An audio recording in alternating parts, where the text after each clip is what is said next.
All right. Looks like we're live, ladies and gentlemen. Let's get started with a countdown.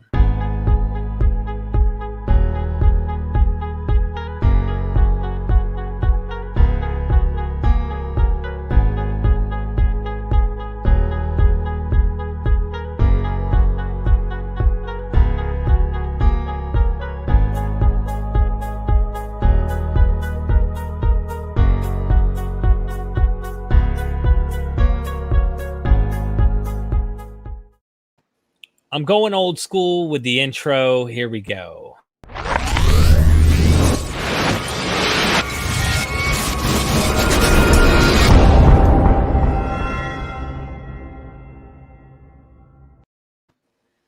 We are MythVision. Welcome back to MythVision Podcast. I'm your host, Derek Lambert. We're going to talk about the Exodus that really happened. Literally, as every single word in the Bible says so. Maybe not. We're going to have a few experts here. We're going to talk about what you can and cannot know. We're going to go into various things from an Egyptologist and a Hebrew Bible scholar and an Assyriologist. And I'm going to go ahead and introduce our guest here, ladies and gentlemen. I see you have comments. I already see some of the super chats, so we will get to them. Bear with me, Constellation Pegasus and everybody else joining in. But dude, where is my Exodus? All right. Recently, Michael Jones, Inspiring Philosophy, had put out a show, a video, a documentary on the Exodus. And it was a beautiful video. I've got to give it to him. Like, he's really good at editing stuff. But a Christian Egyptologist tackled this video, and it was actually fun watching him. His laugh is contagious, Dr. Falk. And hopefully one day we can maybe get him on to discuss his ideas about it. We'll see if he's interested in doing such things. But let's get to the experts I have today. And today, I have Dr. Joshua Bowen and Professor Maggie Bryson. Professor Dr. Joshua Bowen, Professor Maggie, Dr. Bryson. I'm not a professor. I just throw this out there. You guys are obviously You're a good man. In your own field. You're a good man. Yeah. So before we get started in introducing you guys, I got to plug real quick for Digital Hammurabi, because he has been, dude, you've been so wonderful to me. You helped me get connected with a lot of these scholars I wouldn't have. You vouched for my crazy ass when I didn't deserve being vouched for. You definitely did. I'm just teasing. I really do appreciate you, man. Seriously, go subscribe to his channel here, ladies and gentlemen. Make sure you guys hit the bell, like his content, comment on there and everything, and show him some love, because he's really about trying to get to the truth and scholarship and what we can know about our past, especially in the Bible. You know, he talks about slavery. He has a book on that. Go down in the description. You guys will find them. All right. With that being said, introducing our guest, we got to get into the content. So first, ladies first, Dr. Maggie Bryson received her PhD in Near Eastern Studies from Johns Hopkins University in 2018. She specializes in the history of New Kingdom Egypt, particularly the later 18th and 19th dynasties. Her dissertation on the reign of the pharaoh, correct me on trying to pronounce them. I am from the South too, so I'm horrible. Horemheb, yeah. Horemheb, yes, combines the study of art and text to shed new light on the tumultuous period that followed the Amarna Revolution. Bryson's work in the field in Egypt has included 5 seasons as a member of the Johns Hopkins University expedition to the Temple of Mut at Karnak, where she was involved in a particular excavation and recording of human burials on the site. Her main research interests include the relationship between political history and artistic production, the application of digital methods to the study of ancient Egyptian art, and modern historiography of ancient Egypt. Thank you for joining us today. Thanks for having me. If you haven't seen her before, she's been on other channels too. Just type her name in on YouTube, and you guys go down in the description. She has her your website. Specifically, I'd have to pull it up to actually say. There's a link down there, though. You can go check out some of her work that she has written in academia.edu, if I'm not mistaken. Whenever you get a YouTube, let me know. I'll put it down there too. You know, whatever else you have, I'll add to it for anyone in the future to come check it out. Now, for men, the man, the big hairy man, Dr. Josh. Dr. Joshua Bowen graduated from Johns Hopkins University, the same university, in 2016 with a PhD in Assyriology. He wrote his dissertation on the lamentational liturgies of the city of Kiss. Am I saying that correct? Yeah, close enough. I mean, nobody cares anyway. So How do you really say it? How do you really say Kish, it? Kish. Kish. And specializes in the Sumerian language. Joshua was awarded the Dwetcher? Dude, say this. How do you even say this? Is it Deutsche Akadische Austauschdienst? Is that what it is? Can you guys imagine me trying to even begin? I'm not even going to begin. That big thing, he's that, okay? He's awarded that. And Fulbright, huh? Oh, go ahead. I'm sorry. And Fulbright scholarship during 2014 to 2015 academic year, allowing him to spend the year in Tübingen, Germany, working with Dr. Konrad Volk on his dissertation project, as well as his PhD. Josh holds a BS in religion. Not saying religion's BS, okay? Which sounds so funny when you say it. It did sound funny, I know. In religion from Liberty University, what is it in Old Testament? THN, Master of Theology. Master in Theology? Okay, awesome. From Capital Bible Seminary and a Master in Near Eastern Studies from Johns Hopkins University. Prior to entering academia, Joshua was calling you Joshua is weird, was a chaplain in the U.S. Air Force. Thank you for your service, my friend. Where he also gained an AA in avionics. There you go. Awesome. So that guys, and 75 cents will get you a cup of coffee down at Sambo's. Please. Thank you. All right, I'm going to shut up here in just a second. I have to just say, ladies and gentlemen, what can we know and what can we not really say with certainty about this particular thing is what I want everyone watching to consider as you guys are talking, guys and girls. Sorry, guys is like a thing I just say in general for us. We've got some super chats, so we're going to get to those super chats, but maybe you guys could start us off with the whole Exodus thing, and whoever wants to do that, I say ladies first. So Maggie, if you don't mind, take us off. I mean, I think most of your audience probably knows the story backwards and forwards, right? You know, this is the tale of a group of people, the descendants of a single patriarch who had found their way to Egypt and lived there for a good many years under the pharaohs, and were well received and happy for a time, but became more and more numerous and more powerful until they sort of threatened the Egyptians and the Egyptians' perception. And they were cast into slavery until a leader arose among them, Moses, who was, of course, himself an adopted member of the Egyptian royal family, eventually led them to freedom in the wilderness. So that's the story that we're told in the Hebrew Bible, and it's a really important story. It's one that defines, in many ways, the Jewish people, right, as we know them today, in a lot of senses, and that it's a foundational part of sort of what it means to be part of this Israel, this entity that we call Israel. Interesting, yeah. That was well put. And, it's interesting is that Dr. Maggie is actually Egyptologist, and we're asking about the biblical Exodus. So maybe I should have asked Dr. Josh just to get us the story outline, but I think she did perfectly. Yeah, that was what I was going to say. You did perfectly fine. I guess it goes with a guy named Jacob who ends up becoming renamed Israel. He has 12 sons who end up being kind of a form of what the 12 tribes would end up eventually becoming. They get in Egypt. They're all cool with the Pharaoh because Joseph wins favor. Story goes 430 years later, the Pharaoh's like, listen, he doesn't even know who Joseph was. And these guys keep overpopulating. Let's go ahead and kill every firstborn male. And so Sargon gets put in a basket. Moses is put in a basket. That's a good writing book. Thank you. I'll take super chats for that. Thank you.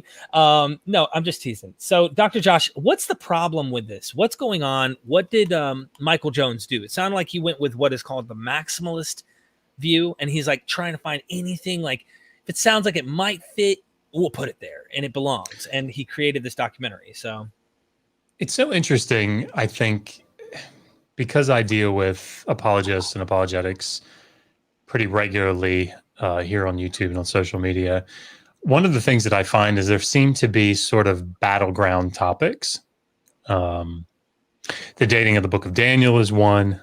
The authorship of the Pentateuch is another, and the Exodus is a pretty battleground topic. And the reason behind it, I think, is, I obviously understand it because I was a fundamentalist evangelical for 25 years. And there's this idea, obviously, most people watching probably understand this. There's an idea of inerrancy and inspiration in the biblical text. And as, Maggie pointed out, it's such a foundational story. It's all throughout the Hebrew Bible. And so the idea that there wasn't an Exodus, the idea that, furthermore, that the Exodus wasn't as presented in the biblical text is incredibly problematic. That idea is incredibly problematic. And so there's I think, understandably, a kickback from those that hold to that type of interpretation of the text. Now, Dr. Bryson, Megan, my wife, both Episcopalian, Anglican, Christians, and this doesn't present a problem, whether there were, 2.5 million people that walked out of Egypt in, the late Bronze Age or not. It's not really an issue. But for many certain flavors, I think, of Christianity, it does. So I think it's an important topic. And of course, I think that's why Michael Jones, took it head on. And I think that's admirable that he did the research that he did. And I am glad that I'm forgetting David Falk, talked to him about it. And so but the problem that I see is I think that when we come at this from trying to find evidence, possible evidence of the biblical account, starting with the assumption that the biblical account is trying to give us what we would consider today a historical presentation of those events, I think is doomed to failure from the outset. Interesting. Would you like to comment on that, Dr. Bryson? I think it's not just doomed to failure. I think that if you get too bogged down in the idea that what we're dealing with is a history, in our sense of the words, you run the risk of missing a lot of the richness and the beauty of the text. And you run the risk of losing a lot of what it can tell us about historical realities. So I think, you run the risk of losing the forest in search of trees. And it would be a dreadful thing to do to a really beautiful and important story. So. And I think all the orthodoxies down throughout history, oftentimes, and I speak like Orthodox Jews or even like these super conservative Christians, we run into this problem, like Dr. Josh was saying, and we want to take these pretty stories and make them this concrete reality when really it might have been flavored, and they may have known how to enhance narratives and make them bigger than life, if that makes sense, rather than actual, for example, we're going to get into like 600,000 men. Is that something that's even documented as a possibility? But I figure if it's okay with you, I'd like to get some super chats knocked out, and then I'll bring up a chart. We can get into when did this supposedly take place, and go into some ideas of like what times might be the ideas for Exodus that people try to say, oh, well, it happened at this time in the 15th dynasty, in the 18th and go from there and get your opinions. Is that okay with you guys? Absolutely. Okay. Constellation Pegasus, thank you so much for the super chat. Where did the Israelites get the idea of burning children to Molech? Did it come from Egyptian sources or Canaan? Evidence of no Exodus here. Does it talk about anything like that in the Egyptian sources? No. Okay. Yeah, the book to read on this is Heath Durrell's book on child sacrifice in ancient Israel, 2017 publication from Eisenbronze. But yes, this is most likely a Canaanite thing. The physical evidence that we have is from Carthage, from the middle, like maybe 7th century BCE down to maybe the 1st century. I can't remember BCE. So probably was in Canaan. We seem to have implications that it was, evidence that it was, but not direct evidence. So yeah, that's the book to get. Thank you, Dr. Bowen. Constellation Pegasus, again, thank you. Evidently, the land area of the wilderness wasn't too huge. How can there not be plentiful evidence if the Exodus really did occur? I think we're going to get into that, and I really appreciate your super chat, but I want to get to that point. And so with your super chat, would you two both agree that we're going to get to that point and deal with that a little bit more later on? Okay. Well, thank you so much, Constellation Pegasus. I appreciate it. And then a couple more here real quick. I had to give Robert Mahaney, just showing love. Thank you for the super chat, my friend. Making MythVision constantly grow and helping us out and doing these things. And also Robert Olin, I think I'm saying that correct. Thank you for that large super chat. I really appreciate it. One of the hidden gems of YouTube. And MythVision's very thankful for you guys. So we're going to get into this narrative here in just a second. Ben Lammer, I can't say your last name, bro. Can you guys help me? Lamoureux. Okay. He's the sharp guy that got Joel Baden all worked up during, don't forget him, everybody.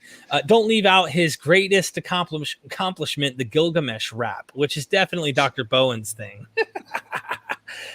Oh, you know, he Apparently at Brown, Sarah Moore tells us that when they go drinking, when they're at the pub, they will do the Gilgamesh rap, which, you know, warms the cockles of my heart.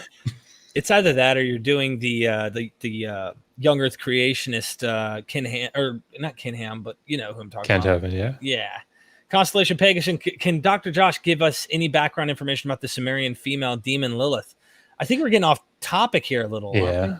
I think that's a much later Jewish, but I can't. I'd have to look again. Try to keep these super chats on topic, please. This way I don't feel like this is taking us off the course, because we are talking about the Exodus. It's a good question. And email me that. I will do a show with Dr. Bowen, and we can talk about this in the future too, for sure. So thank you for the super chat, though, for real. And Conan Lee, thank you. Super sticker. Just shout out to you, man. Thank you so much. I really appreciate it. Last one, ladies and gentlemen, and then we'll get into this. Could the story of the Exodus in part be a dim memory of the Hyksos being driven out of of Egypt? I'm going to ask you, Dr. Maggie, on that. So that's one of the oldest historical explanations for the Exodus. In fact, it's the one that Manetho, the Egyptian priest who was writing the history of Egypt in the Ptolemaic period, so around 300 BC, gave. That was his explanation, is that the Exodus was a reference to the driving out of the Hyksos. And Flavius Josephus, the 1st century AD Jewish historian, picked up on it. And that's why we have that story. So it's one of the oldest, and certainly one of the more appealing explanations for what the Exodus could be. And we can get to that in more detail later. Awesome. Well, ladies and gentlemen, JS is right. Smash that like button, everybody. I haven't looked and seen how many of you liked it, but if you don't want the curses of Egypt on you, you just might as well do it, because we have someone who knows how to draw up ancient Egypt and literally put those curses on you. Isn't that in the Book of the Dead or something like that? I don't even know. So I honestly don't know what I'm talking about. Book of the Dead's all about getting out of that tomb. Oh, okay. Well, she'll put you there. So you don't want to do that. When did it happen? When did the Exodus happen? If there was an Exodus, and I'll get to your super chat, True to Hell. Thank you for that. I appreciate it. But when are the timeline? And thank you to Stephen Nelson for creating this beautiful image here. Can you tell me what you're looking at here and maybe elaborate on this some? I can get us started. This is a timeline Please. of Egyptian history. And you've got it extending all the way back. It's a nice graphic. I really like it, actually.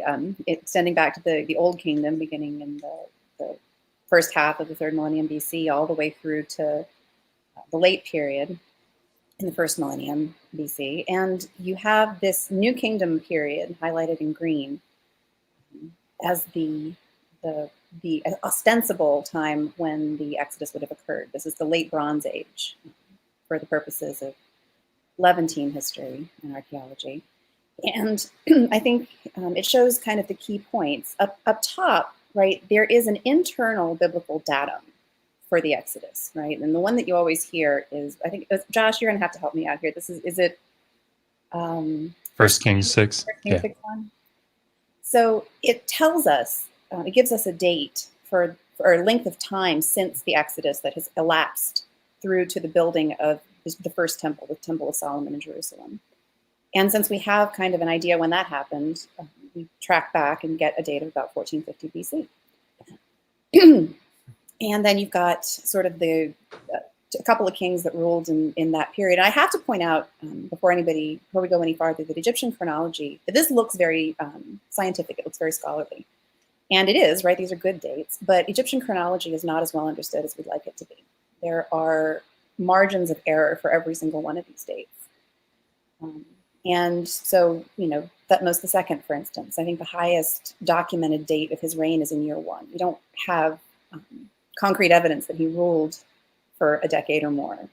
And some of these dates, these reign lengths, are based on conjecture.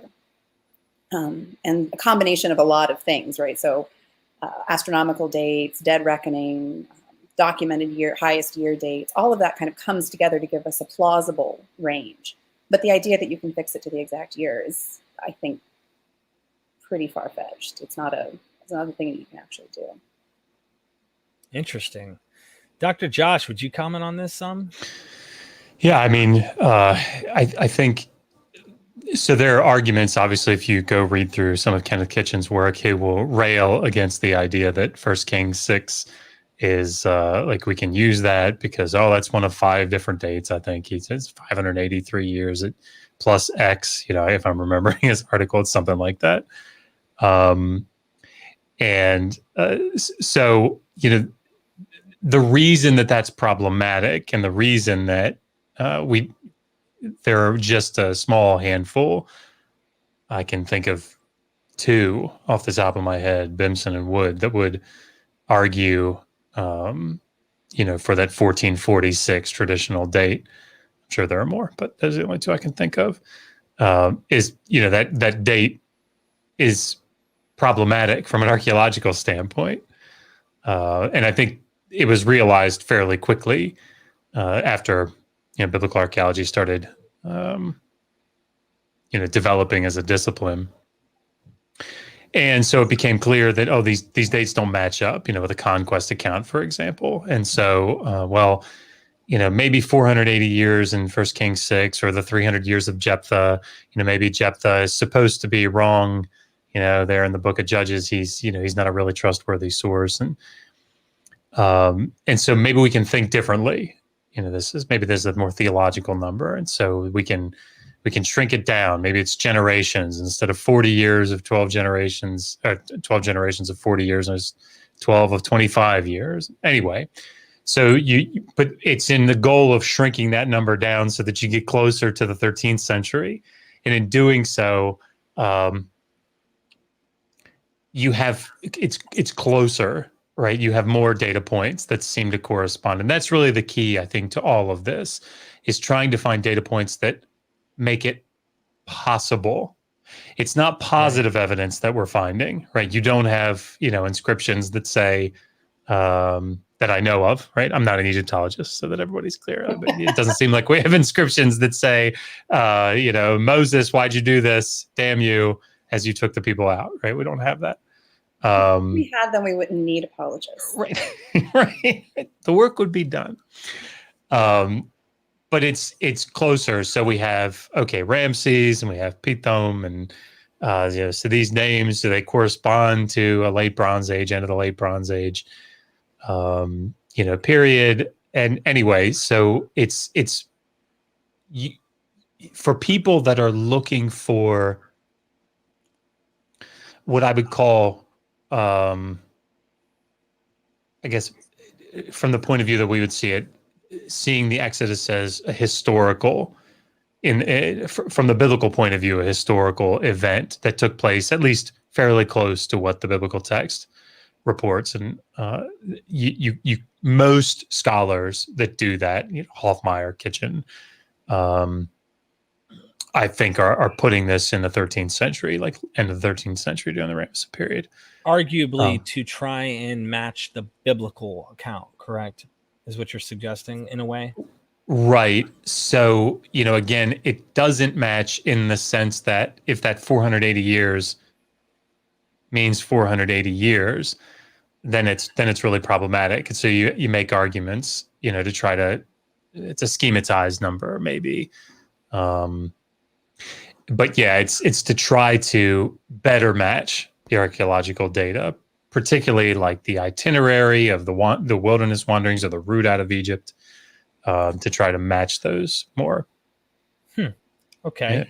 Yeah. One question from Trude Hall, and thanks Constellation Pegasus for the love toward the scholars on the show. Trude Hall says, when do, and I think this is a Dr. Bowen question, but when do Dr. Bryson and Dr. Bowen recon the Exodus was written down the first time? I'd give much more to the channel. Huh? When do we reckon? Yeah, reckon. Okay. Yeah, okay. Here I am like, I should know this by now. I don't know why I reckon I don't. I'm just kidding. Thanks so much, Trude. I appreciate it. So when do you think it was written down? I guess this is kind of a Joel Baden.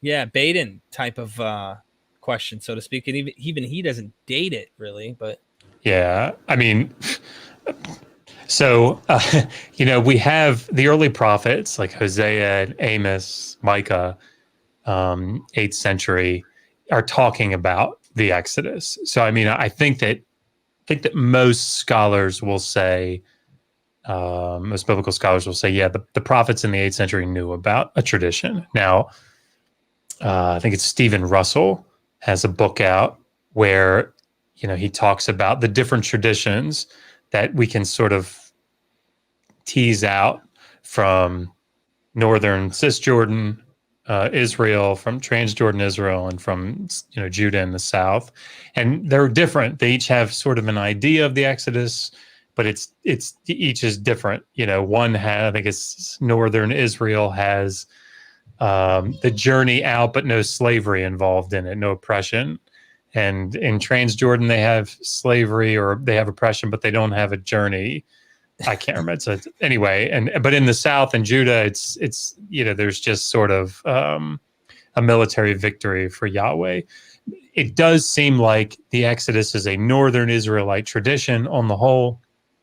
Israel Finkelstein writes a lot about this. But the point is, I think that the traditions were variant. So of course, getting to when did J write? When did P write? Or when did P or non-P? When did they put these things down? That's not my wheelhouse. It's a difficult question, and that is a Joel Baden question. But later, like hundreds of years. I mean, let's assume for a second, 8th, 9th, maybe 10th century. I mean, but hundreds of years after the event, purported to have happened.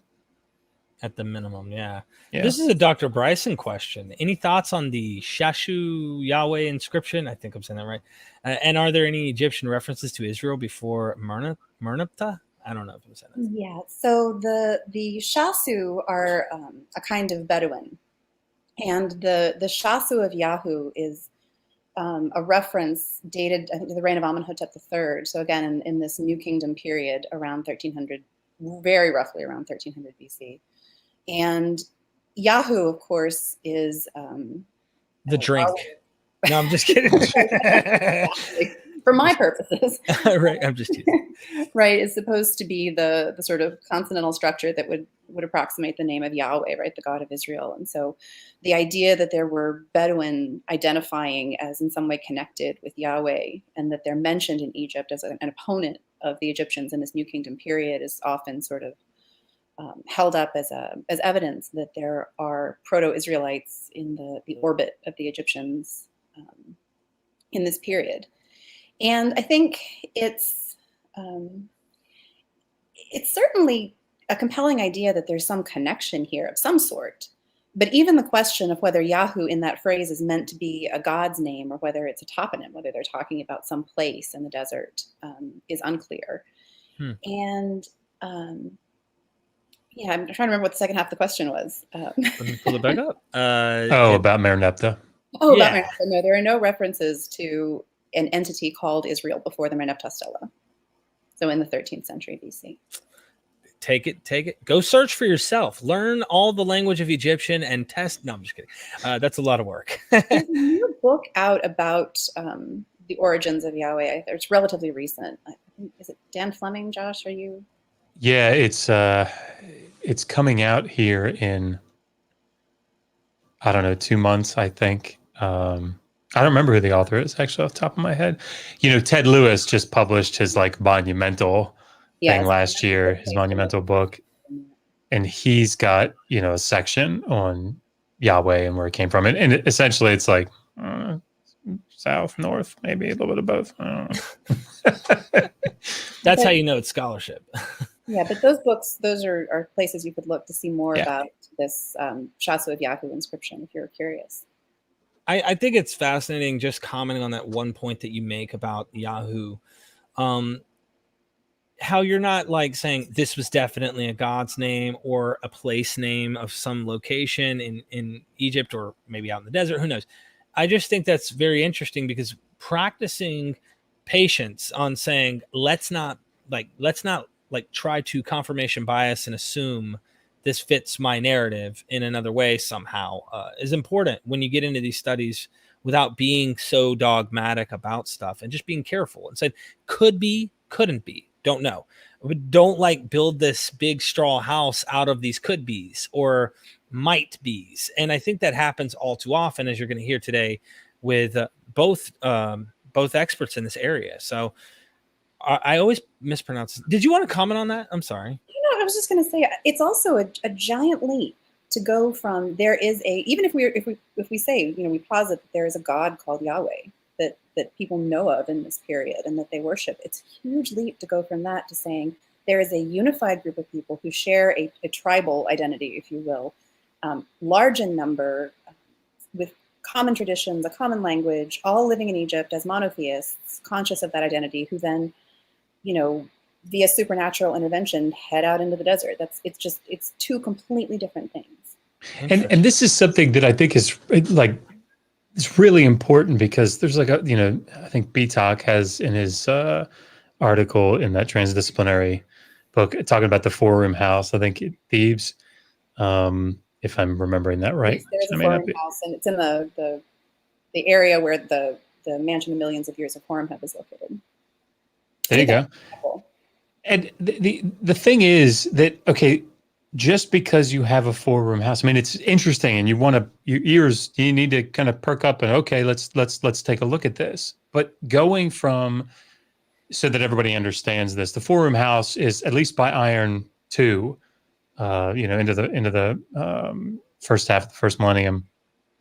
The 4-room house is sort of like the typical Israelite structure, right? That's how they build houses. It's sort of diagnostic, I guess you would say.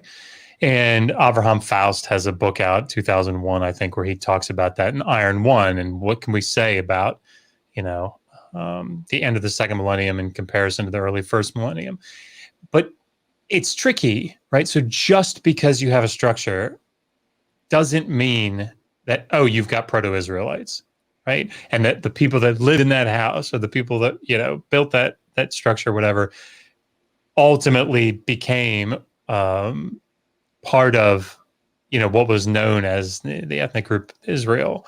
You just can't do that. It doesn't work that way. We have to be careful about what we can and can't say with that data. You have the Bible. I'm just kidding.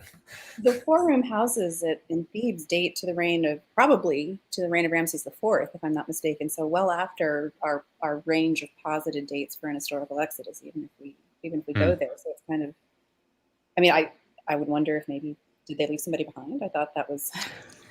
That's the whole point. Oh gosh. Arjun has a super chat here. He says, what about Moses being an Egyptian army commander, Josephus? Have you heard, how do you reckon with this? I mean, this is so late, obviously, but where's he getting this idea from? Is he trying to do an apologist type thing?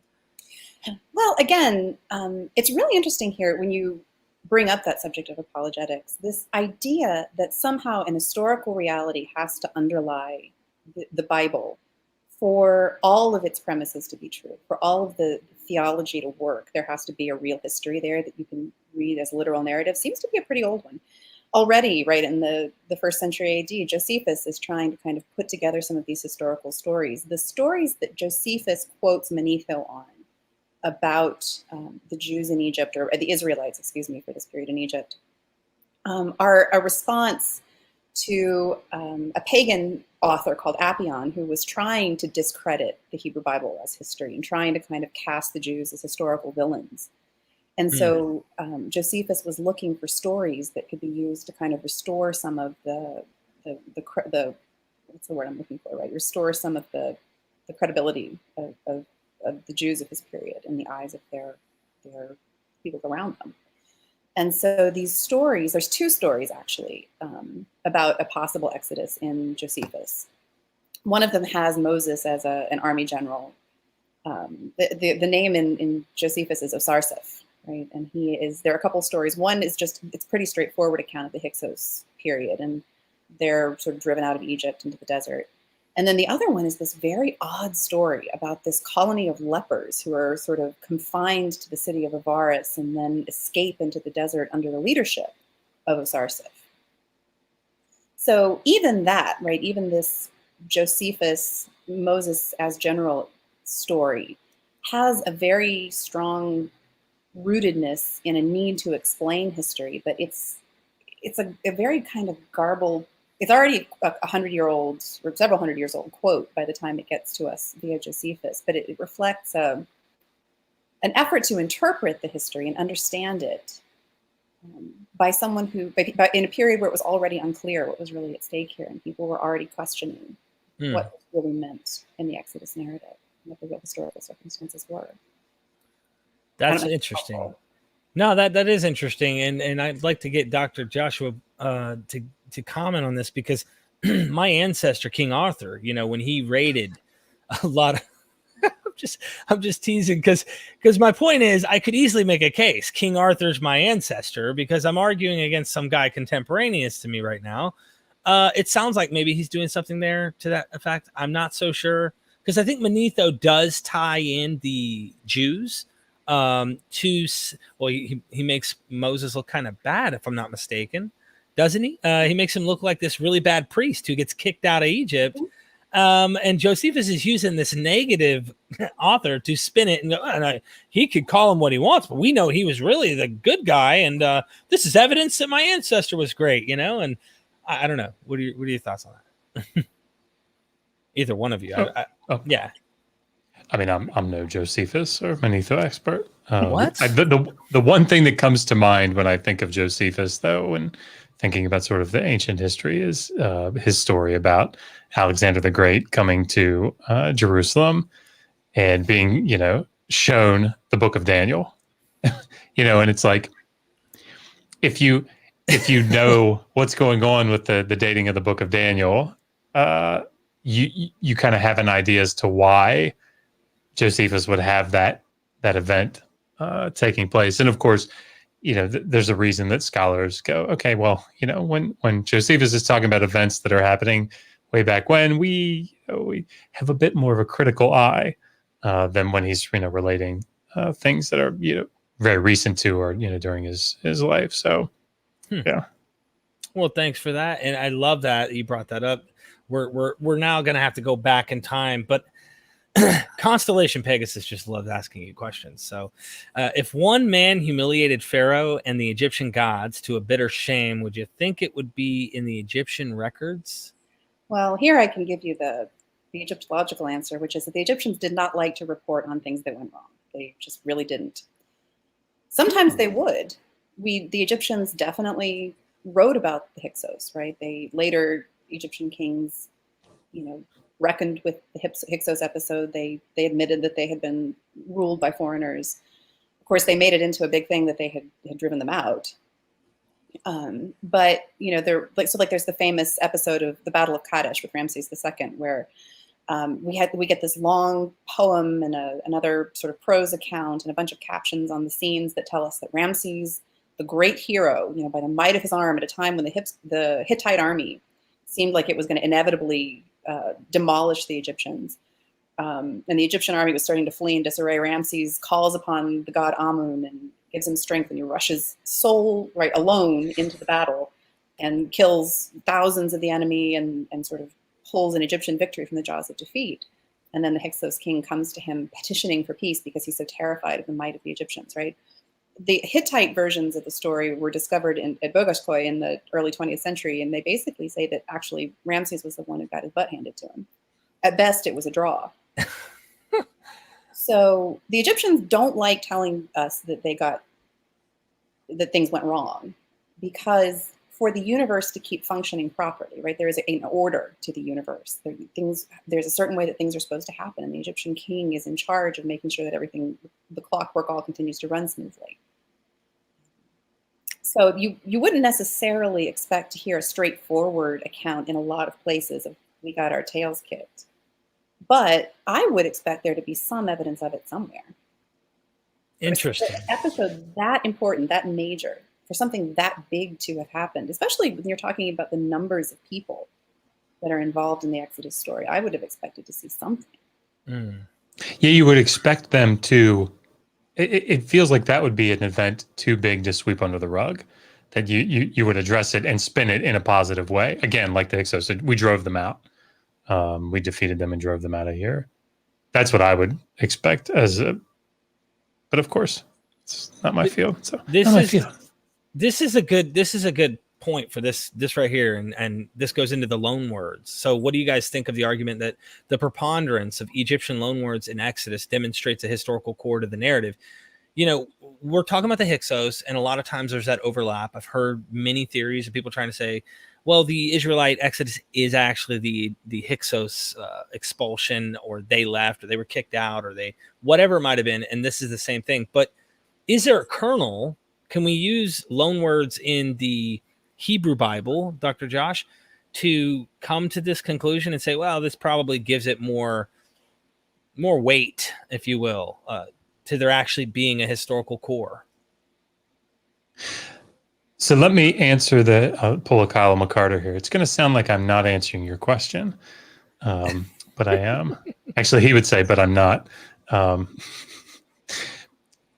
think we have to be very clear about the majority of scholars, I think, would say that there is likely some event, probably events over maybe even centuries, that created this, from which this memory developed, or this story developed, as opposed to them, some later writer in the middle of the first century creating this story of the Exodus out of whole cloth, or even in the 8th century, creating it out of whole cloth.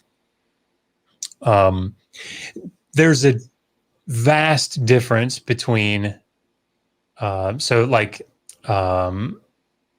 Naaman would argue, I think, that we have in Canaan. So when you think about during the Amarna period, for example, or during the Late Bronze Age, Egypt is in control. Egypt is in control of Canaan. And we see this in the Amarna text very clearly. And, there are outposts or fortress, sites and checkpoints and all these things. And so, Canaan is very much under the thumb of Egypt, at least, for most of the country for most of the period. Gets a little dicey, I guess, in the north, but the point is that there's certainly this memory that people would have had, and Naaman, I think, would argue that that's what's being remembered here, is this oppression that's happening in the land of Canaan. I think he would argue that even though there were Semitic slaves down in Egypt really throughout the period, throughout the periods of Egyptian history in the second millennium, that they're too spread out to have this sort of cohesive, unified memory. Now, there are people that argue that no, they're not too spread out. I think Ronald Hendel would say that it's both, Egyptian oppression in Canaan and, slavery, and maybe even some handfuls of people escaped. I mean, what is it? Papyrus Anastasis, I tried to remember this earlier. Is it 5 or 6? I can't remember, or 4. But anyway, where it talks about, 2 slaves escaped. And so we know that this sort of thing happened. And so is that the memory that's being pulled from? But I think the key to remember here, remember, is that there's a difference between the Bible says, the Hebrew Bible says, 2.5 million people walked out of Egypt in the 15th century, right? And wandered around for 40 years and then had a conquest in Egypt. Or if you bump that down 200 years, whatever. That's different from, there's a thing that they're pulling from this memory, this cultural memory, this thing that they used later to sort of solidify themselves as a group. Those are different things. And important to make that distinction because one does not entail the other. So let me take this Bible narrative, and what I'd like to do, just brief big shots of things that I think are important.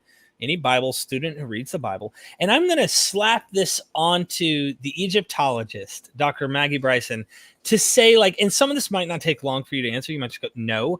You might say, maybe there could be, or depends on what you're trying to use as evidence, or you might go, yeah, that's there.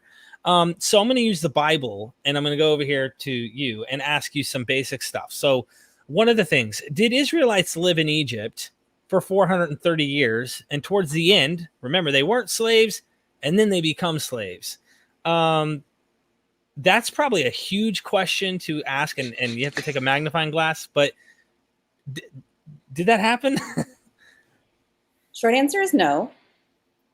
The long answer, well, let me try a medium length answer. We don't have all day. Okay. The long answer is that there were people from Canaan living in Egypt for a very long time. There was a fair degree, fairly large amount of settlement in Egypt, especially in northern Egypt, beginning around 2000 BC, of people coming in from the Levant. And there had been people, coming into Egypt from the Levant since really the beginning of Egyptian history, most likely. But that's where we see, an influx, if you will. It seems like there's a big influx of people from that area. But they came in as traders, as settlers. They came in as prisoners of war. Some of them, they came in for over the course of hundreds of years for a variety of reasons. And some of them were slaves, absolutely. As early as 1700 BC, 1800 BC, there are slaves with Semitic names in Egypt. But the idea that they formed a unified people, the idea that a tribe of people with a common ancestor and a shared identity, much less a monotheistic religion, came in at one time, grew in a linear fashion in numbers, and then were subjugated and finally escaped, is something for which there's less than no evidence. You could, if you really wanted to somehow massage the fact that there were people, Semitic-speaking people of Canaanite origin in Egypt over the course of all these centuries, and that some of them did achieve very important positions in the government. No one disagrees with that.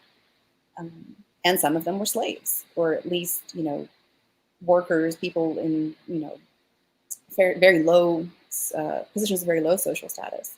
If you wanted to somehow massage all of that into something that looks like the Exodus narrative, I guess you could, but it's not there on the ground.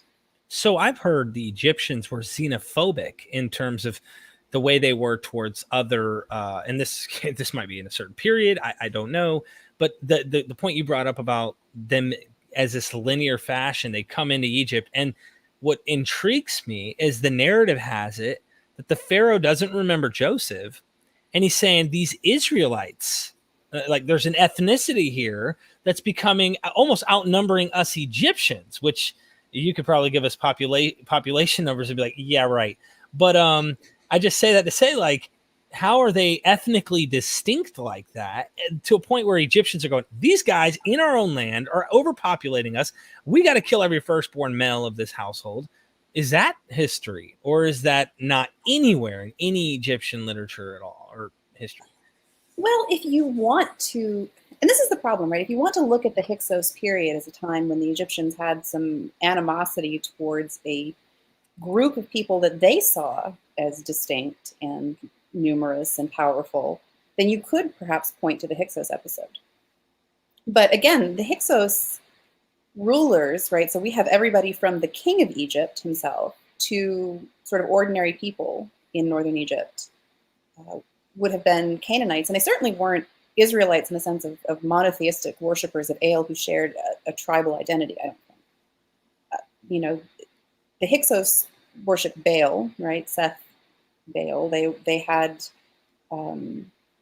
presumably, participated in that sort of broad syncretistic and polytheistic religious milieu of the entirety of the ancient Near East in that period. So basically, no. Right? This is not that same. This is not a group of people that saw themselves and were seen by outsiders as a distinctive tribe, Israel by name, with a shared religious tradition and a shared history and a shared lineage. So this might just be anachronistic mythologizing of history in some sense, but okay, interesting. Dr. Bowen, would you like to comment on that real quick? I've got so many more questions, and we got a super chat too. So, no, I mean, I think that's obviously she's far more equipped to answer that question. That's why I'm gonna have fun. If you don't mind, Dr. Josh, I'd like to do this because I've got some more really cool ones, and then you can add in your thoughts on this too, because you've read a lot on this as well, and I'm sure we can have fun. Real quick, the genius Ben is asking another question. Any thoughts on Exodus narratives possibly being related to in the 10th Shoshenq? In the 10th century, oppressed Israel, Jeroboam became Egyptian royalty, etc. Any thoughts on that? Well, I mean, Jeroboam fled to Egypt, but I think that there isn't I can't remember who it was that put forward the idea that the Exodus narrative was something that coalesced in Canaan, not in Egypt, but that coalesced around the idea of Egyptian sort of colonial or imperial oppression of Canaanite populations later in their history. But and I think that's Finkelstein. Yeah, Finkelstein wrote an article on this in that volume. Mm-hmm. And sorry. Josh, you might actually be you might be better able to speak to this, but I'm not aware of any Egyptian evidence for Jeroboam as king or even a Levantine king in that period. We have Libyans, right, taking the throne. We have Egypt is a very cosmopolitan place, and it's possible that the issues, right, the concerns of a population, a 10th century population in Canaan, could have been similar to the concerns that affect the characters in the Exodus story, right? The idea that the Egyptians are hostile and oppressive and that sort of thing. But that story could have resonated with a lot of people in a lot of times and places. Am I pushing you too hard, Maggie? Nope, go for it. Okay, awesome. I'm making sure. I just have to do that because it's like, really, I don't feel pressure here. I mean, we're having fun, and that's what it's about. So we did the 430 years, and if you feel like you have like a one-up where you really should jump in, Dr. Bowen, and you're like, hold on real quick, let me just take a jab. Please do, because we're going through this narrative and we haven't even really got to the Exodus in terms of the narrative. So did Potiphar exist? Do we have anything like that? Or does that name just have a meaning for something general? We have something like Potiphar in the sense of there's an Egyptian literary story that tells about a young man who had an older brother who had a wife. And the young man was out working in the fields, came home from his work and found his sister-in-law in a state of undress, and she came on to him and he turned her down and she accused him of rape. And the story kind of goes off the rails from there. It involves a lot of transformations and murder and resurrection and things like that you don't find in the Bible. But that narrative framework is there in this very famous tale of the two brothers, the story of the brothers Seth and Bata. Interesting. So, as far as an historical character that would correspond to Potiphar, I mean, sure, there are plenty of Egyptian officials, who might fit Potiphar's description, but how you would tie any one of them to that particular character, I couldn't tell you. If it's possible, I guess it happened, and that's the kind of the problem is that if people are willing to stretch and bend and try to, it's kind of like trying to get in. It's like me trying to get into jeans I wore before I had my baby. I can do it, but it's not a great idea. No, I'm sure you do just fine. Let me tell you, my wife, don't get me started. We're supposed to talk about the Exodus, and now you got me like watching what I say. Anyway, let's go ahead before we dig ourselves any holes. What have we got next? Thank you, Oz. Kent Hovind, can you say something, Kent, on this topic? Or yeah, I mean, I think that guy Oz is probably a bit of a pervert. Okay, yeah, I'm here to help. Oz, appreciate the super chat, man. That's a good look, brother. Arjun, I'm gonna keep moving forward once we get past these little super chats because you guys always make this possible. So the best proof the Israelites didn't live in Egypt for 430 years is the Jewish Bible, Ages of Kohath and Amram. Is that something Dr. Bowen, Dr. Maggie, you know anything about? I do not know the math there. Yeah, interesting. Math is not my thing. Email me, man. You got my email, Derek@MythVisionPodcast.com. I'd like to see what you have. Appreciate the super chat, my friend. Appreciate it. Okay, so now we're going into Potiphar. That was an interesting story about Potiphar and the death resurrection thing. I have this little idea. I don't know why I got to throw this out there. I wrote an article with Dr. Robert Price on this topic of Jesus, Joseph, and the Osiris myth. And I just seeing maybe possible parallels. Right after Potiphar, he ends up like in prison. And in the prison, he interprets two dreams. And I wanted your thoughts on this because I've actually spoke on this before on my channel a long time ago, but I thought this is an interesting connection maybe, and maybe get your thoughts. Joseph gets put in prison. He's in charge of the prison, so to speak, it sounds like. He hears two guys go, dude, you got to check out my dream, man. Oh, no, I had a dream too. And then he interprets the dreams. One is the wine bearer and one is the baker. And the baker has a seriously horrible, horrible doom coming upon him where birds are going to pluck his flesh. His head's coming off. He's going to be on a spike or something. I can't remember exactly how it goes, but he's going to die in exactly 3 days. And the wine bearer is going to be reestablished. This is the interpretation of the dream. In 3 days, you're going to be back in Pharaoh's house. Just don't forget about me, Joseph says to him, kind of like Jesus saying, do this in remembrance of me. Don't forget about me. And Joseph does this don't forget about me thing to the wine bearer. He goes into the Pharaoh's household. Pharaoh has this dream. Next thing you know, I know a guy, Joseph.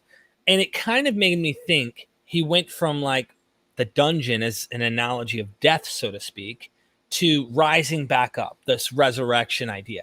Is that possible? Or am I wishful thinking in this idea that, you know what I mean? Like, is this just me being like a super parallelomania kind of guy, or? Well, if we posit that the Exodus story shows a lot of awareness of Egyptian culture and literature and traditions, which I think is fair, then so there's this thing about Egyptologists. Everything is a symbol of rebirth. Just everything. It's just, if you have a question about what something means in ancient Egypt, oh, it's rebirth. It's definitely funerary, and it refers to the rebirth of the deceased, right? All the time. Everything from a statue of a naked kid to a flower, right? It's all about rebirth. So if we posit those literary and cultural sort of connections, those hints of awareness, then I don't see why not. Dr. Josh? Rebirth was huge. I think I'll just move on. Okay. So you're going to preach a sermon on it next week. Okay. Obviously. In my church. And this probably is a factual thing. Were they slaves? And I say they as in these proto-Israelite people, these nomadic people, or were they slaves in Egypt? No. Really? I mean, some of them, sure. Some people of Semitic origins were slaves in Egypt, prisoners of war, you name it. But the idea that the entirety of the Canaanite people, the entirety of the population of people of Canaanite origin in Egypt were enslaved all at the same time, there is no support for that whatsoever. Interesting.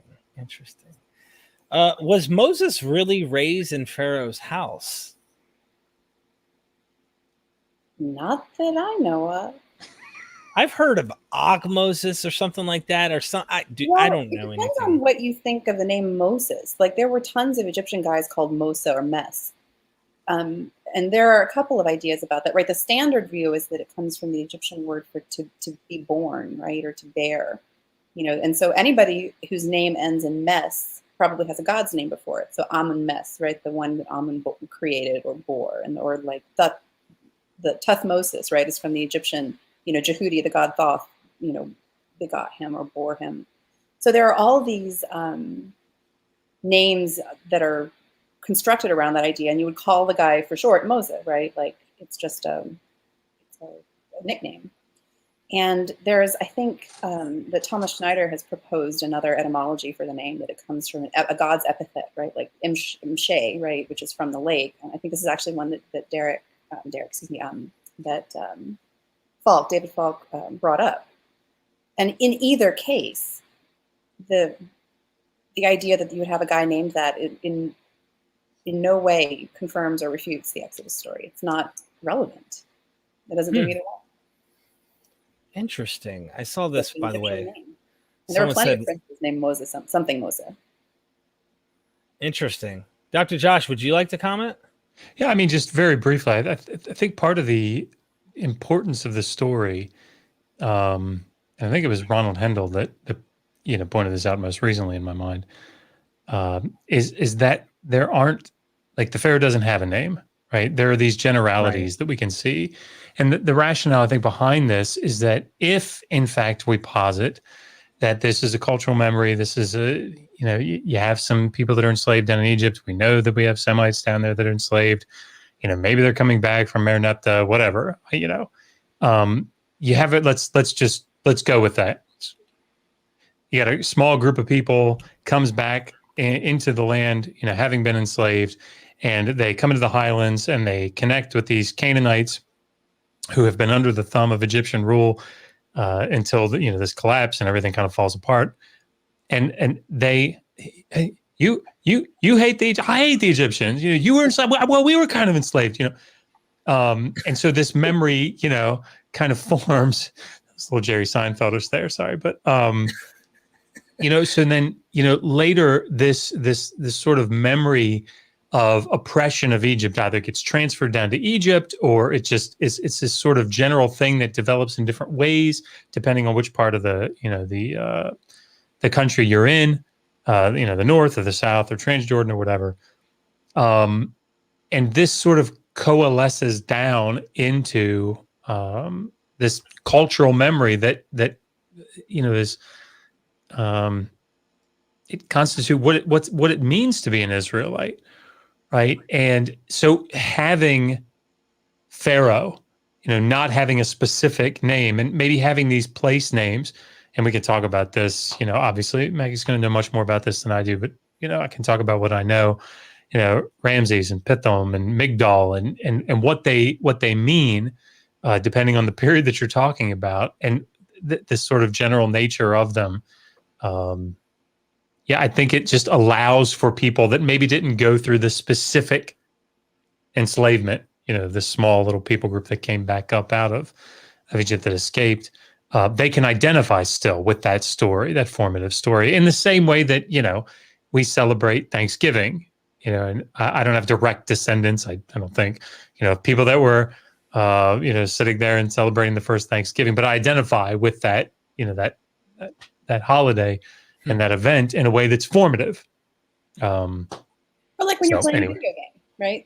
I always like video games better if I get to name my character and make it look like me. It's the same story, right? But if I can name the character and put myself into it, and then I see oh, you're fighting an enemy. I spent my day battling with my boss over some paperwork I didn't want to do or whatever, right? Like, and the Bible is full of these. The Bible, as we have it, is full of these moments where the same story is told multiple times in multiple contexts in a way that kind of lets a reader in any period identify with it. There are a lot, and this is why, for me, the Bible doesn't have to be literally true to be true, right? I think that it's perfectly fine, right? That, God is bigger than history. You can get a lot out of these stories, and they're applicable in a lot of ways, in a lot of different circumstances. And as Josh just said, right? Not putting a name on somebody is a good way to make it reusable. The Egyptians did this. We have some late temples where the cartouches, the kings' names, are not actually filled in. Possibly, right? One of the stories is that the kings were, it was in the Roman period, right, and they were going through so many rulers in a row that they just left them blank. And so, your name here. Interesting. Whoever's king at the moment. That is the story, anyway. I mean, I think just sort of to take it outside of something contentious, right? The story of Gilgamesh is incredibly meaningful and beautiful and important. And just because, Gilgamesh wasn't this semi-divine being with a buddy that, was created by the gods out in the wilderness that had sex with a prostitute to become more human. Just because that didn't happen necessarily, or he didn't run through a tunnel to race the sun and, go with punting poles, go across the sea of death to come to the guy that survived the flood. Just because these things didn't literally happen that way doesn't take away from the significance of the story and what it meant to the people, what it means to us, right? Because it allows us, like any piece of literature, it allows us to identify with the characters and to see, for example, in the epic, as it was edited together, that life is important, and establishing oneself and getting the most out of it is really key. And I think that narrowing ourselves down to, and I understand why it's done. I want to be clear. I understand why it's done. It's very difficult to have Jesus saying things in the New Testament that seem to be him appealing to the historicity of certain events. And so I get it.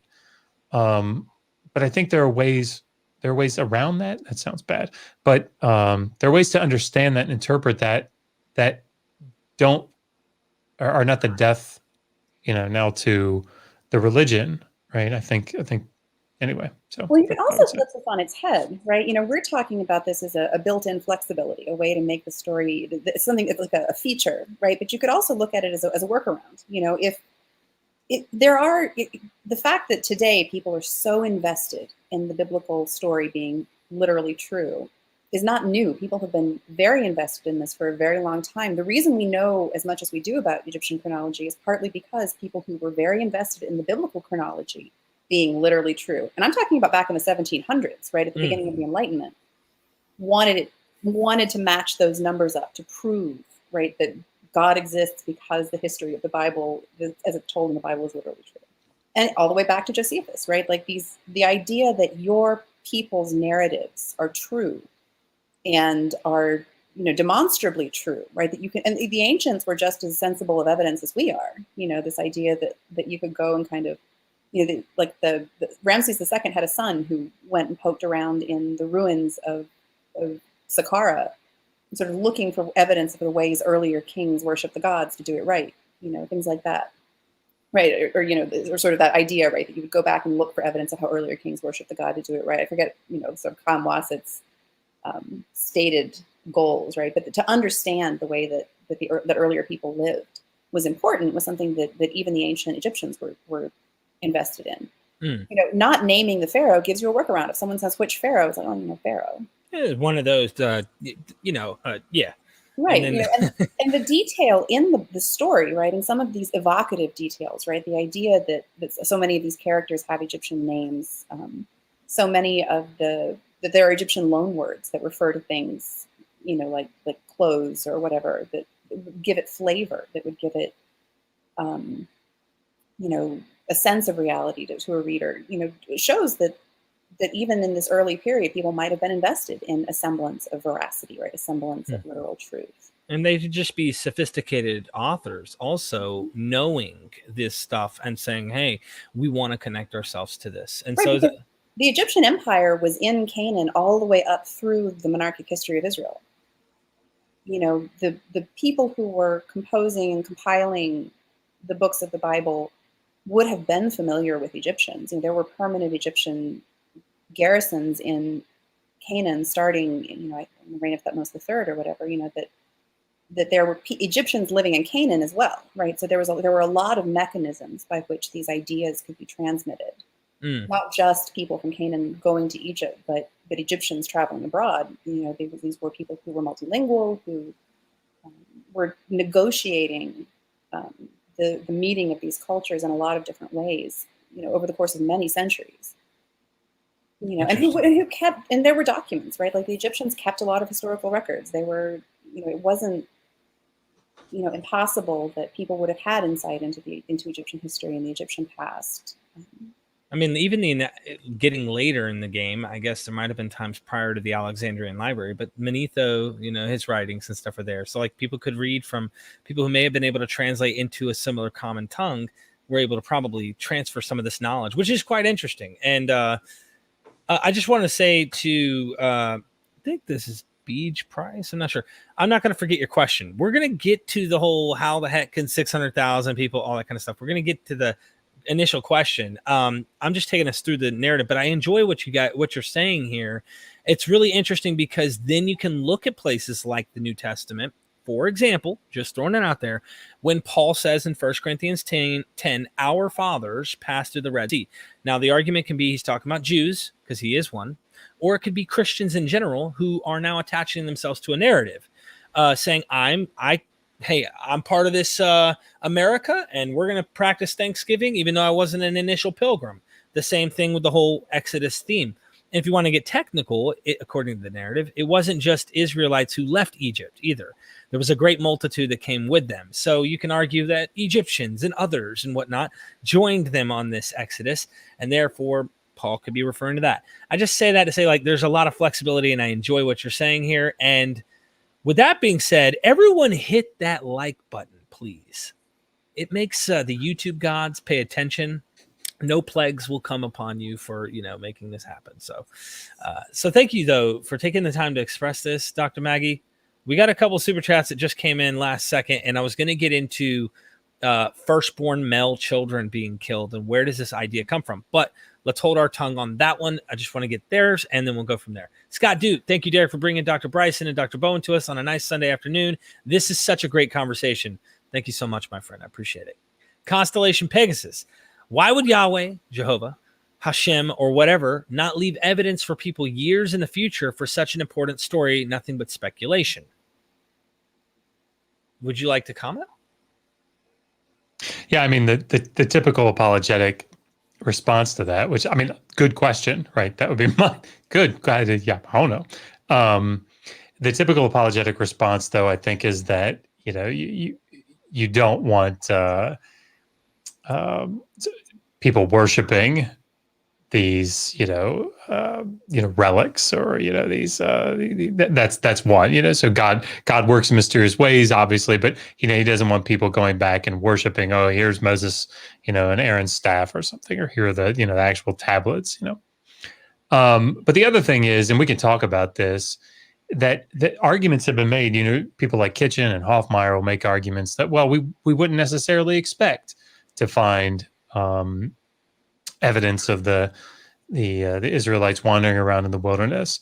Now, I think implicit in that is they don't believe that 2.5 million people or 2 million people walked out, right? They read the 600,000 very different, which I think is flawed, but nonetheless, I think that allows for some flexibility. They also would say that, somebody like Finkelstein says, look, they spent 40 years in the wilderness, and often it's around Kadesh Barnea, that, well, they didn't spend the whole time in Kadesh Barnea, and so they were wandering around. And I think those are all problematic things that are sort of rationalizations to try to explain after the fact why it is that we don't find that evidence. But yeah, that's, I think, what I typically hear.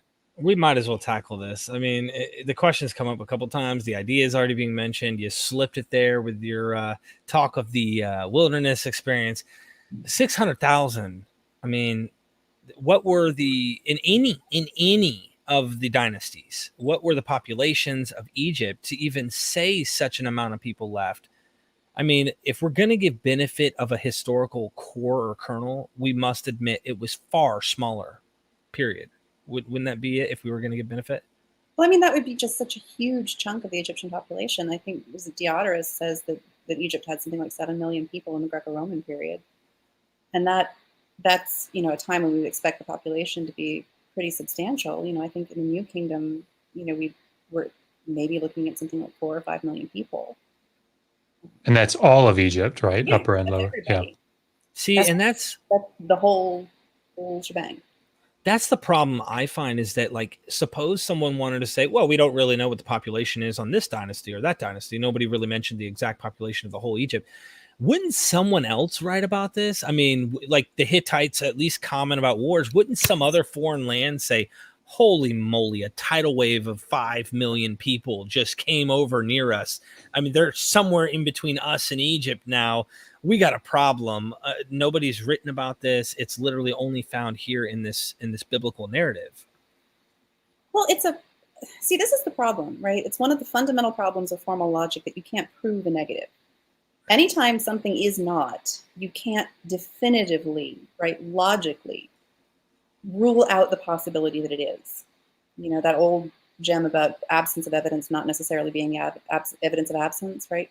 Oh yeah, all the tablets that referred to this got buried in one spot and we just haven't got there yet. Or, you know, they swept really good when they left Kadesh Barnea. Or, you know, there's any number of possible rationalizations can produce a counterfactual when something is not there. And it's just a matter of how hard you want to work to try to make the evidence fit or go away, whichever one it is that you're looking for.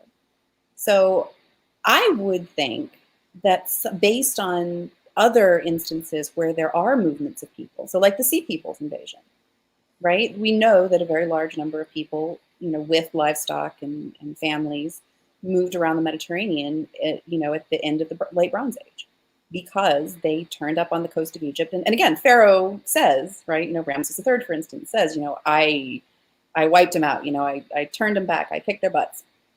But we hear about them. We know that these people were a problem, right? And there's, you know, this is when all the you know, like Ugarit falls, and when, you know, the Hittite Empire gets, you know, overturned. These, you know, that was a big migration, and there's lots of evidence of it. So, and, you know, all throughout the Mediterranean. So you would think, on the basis of comparison, on that comparison, that there would be something if that many people just took off. But you can't logically ever really, you know, get around the possibility that somehow we just lost the ticket.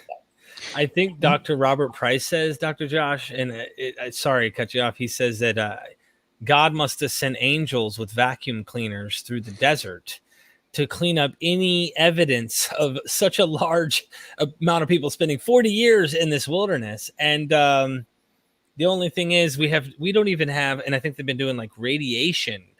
They can like check to see if people have actually been there, and they're not able to find anything remotely like that, like nothing of that size of people wandering in the wilderness, especially for 40 years. But is that number rounded off as an allegory? Is it like, you know, like where do we, you know, how do we draw that line? But anyway, Dr. Josh, please. Yeah, I mean, this is the problem with apologetics just in general, right? And again, to take it to something else that people in the audience will probably understand.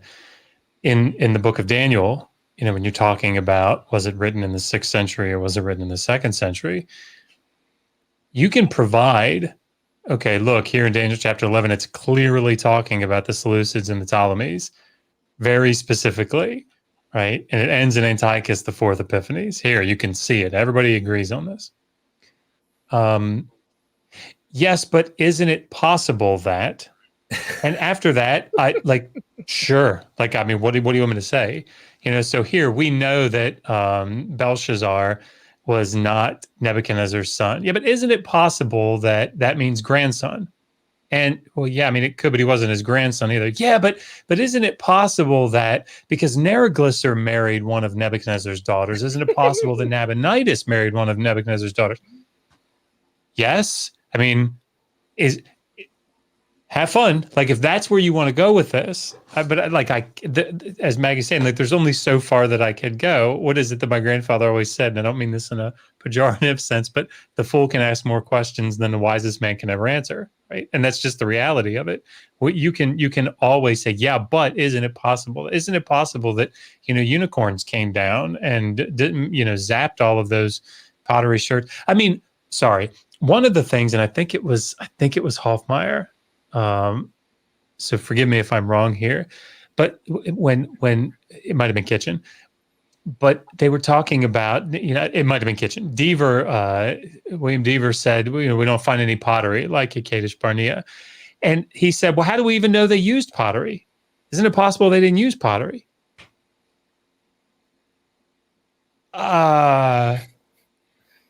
That doesn't make any sense to me. But I mean, I guess it's probably, yeah, sure, they had Tupperware. I mean, like what? But yeah, is it possible? Sure, I guess. I don't know. Never heard of people not using pottery, but ancient Near East. But anyway, and baskets last in the desert. Just saying, if we're looking for alternatives. Interesting. What do you think about this Thank you, Stephen Nelson, for the visuals. What do you think about this here? Whenever I see luggage in the Bible, I always think about Saul hiding.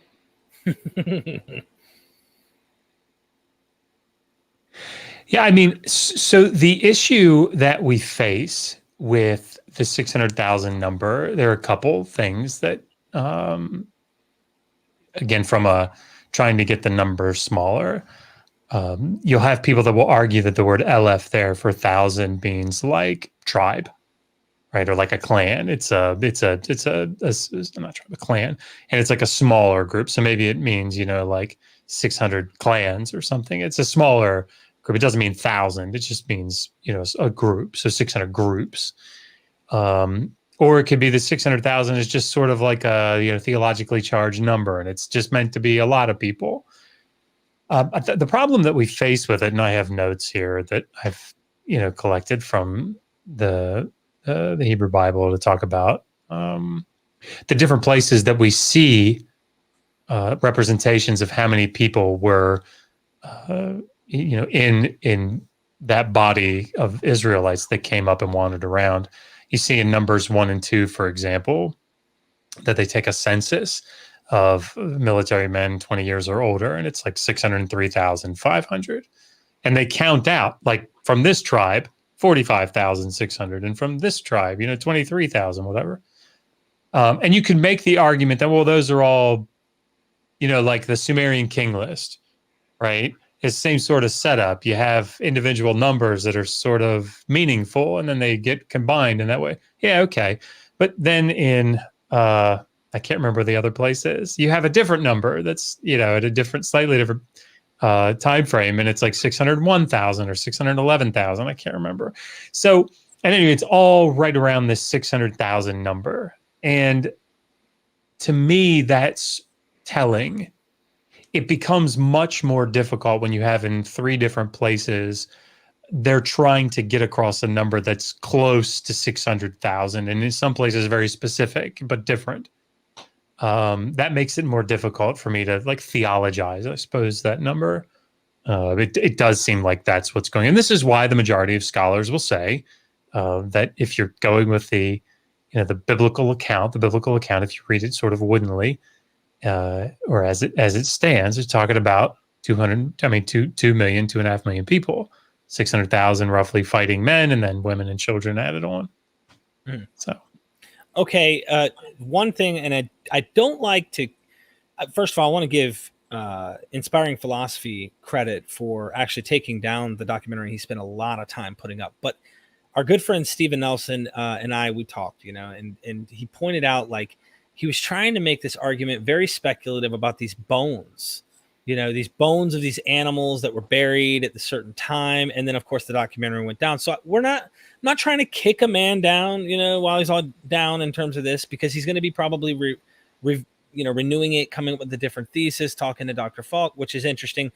But I do find it interesting. The Passover meal was a burnt sacrifice, and these bones, were they charred remains that were found in this documentary? I don't think so. But anyways, I figure I'd just pull this graph up. I have to be honest, like I got a chance to maybe listen to 2/3 of it. I didn't get to listen to the whole thing. But when I like this sort of thing makes me think, and Maggie, I'm very sorry to bring up this, but it makes me think of Umamara. So Dr. Bryson and I excavated Umamara together, and I'm sure that the memory that comes up instantly for her is when she came out a couple of weeks later, because she was digging in Egypt at the time, and she came out and pulled a bunch of levels for, I don't know, what was it, 5 or 6 days worth of levels, right? So every day you go out, and as you dig down, there's a datum point. Where you that's the measurement that we know, and then you take a theodolite and you go measure different points, and you get very precise. Have to be very precise about the levels. I told her the wrong datum point to take it from, so I think 5 or 6 days, maybe more, worth of your. It was more. I remembered this favorable to me because that's how I roll. So she had to go out. She was not pleased with me. And that's putting it in the best possible light for me. She was not pleased with me. She's going to cast a curse on you, man. She's like, I'm out of here.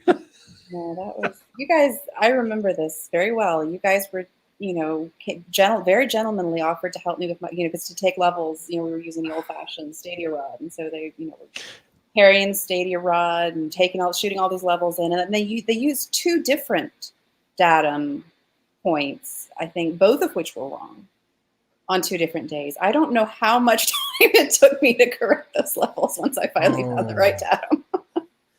But wow. Oh my gosh. Okay. Well, were there any staffs? He's been forgiven. Yeah, he can't be forgiven for that one though. It's just gonna have to. So I just have to point this out. I started hearing this voice in my head, and I was like, "What the hell is this?" And it's this sort of faux British accent. I was like, "What is that?" Is Lord Rael? For some reason, that window that I was showing you earlier, clicked back on. And if you saw funny looks on my face, it was like, what the hell is that? Yeah, is Lord Rael telling me how disappointed he was in me for not living up to it. Never mind. Sorry. That's why the funny looks came over me. Oh my gosh. But what I was going to say, sorry, just really quickly to sort of finish that point. Adu Marmara, there was a death pit that Glenn found, the dig director, Glenn Schwartz. And what was it, early bronze? It was early, maybe it was middle bronze. I can't remember. But it was really interesting because it was dug through. No, it was middle bronze because it was dug through the early bronze monument, right? I think if I'm remembering that right. And so it was significant. It was significant work to go through that stone monument. And it had birds? Did it have equids in it? Anyway, it was significant. But then it had children in it, right? Yeah, it had children in it. Anyway, those things are incredibly significant, right? Those types of burials can be incredibly significant, or are in those circumstances. And I remember the lambs that were in there. They weren't all lambs, right? There was one that was. Sorry, now I've switched over to the Exodus documentary. They weren't all lambs a year younger, and there was some dogs thrown in there or something. And the rationale, I think, was they could have just, had some dead animals and threw those in addition, right? Because they were just lying around. Am I remembering that correctly? I think I'm remembering that right. I think so. And it's hi, buddy. It's sorry, my 3-year-old just walked in. While he's dealing with that, hit that like button. We got combined with Facebook and YouTube, almost 300 people watching. So hit that like button, ladies and gentlemen. And yeah. Is he going to come on? He can teach us all something new. You know what I mean? Oh, he's muted us. Did you watch that whole documentary, Dr. Bryson?